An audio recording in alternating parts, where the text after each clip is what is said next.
கோலி talk Kollywood news.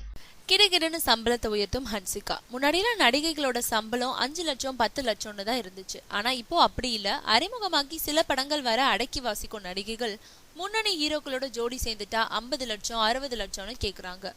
அதோட அப்படி முன்னணி ஹீரோக்களோட நடிக்கும் படங்கள் ஹிட் அடிச்சதுன்னா 1 கோடியும் அதுக்கு மேல கூட கேக்குறாங்க.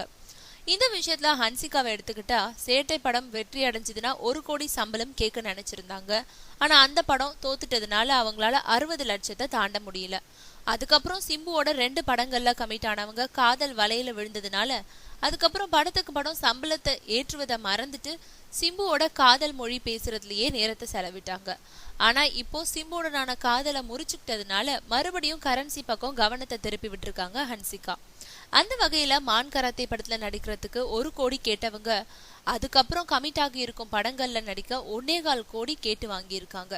மேலும் இதுக்கப்புறம் நடிக்கும் படங்களுக்கு கதை கேட்டிருக்கவங்க சம்பளம் பத்தி பேசலையா. ஒருவேளை இந்த 2 படங்களுமே ஹிட் அடிச்சா 1.25 கோடி ஆகும் திட்டத்துல இருக்காங்களா ஹன்சிகா.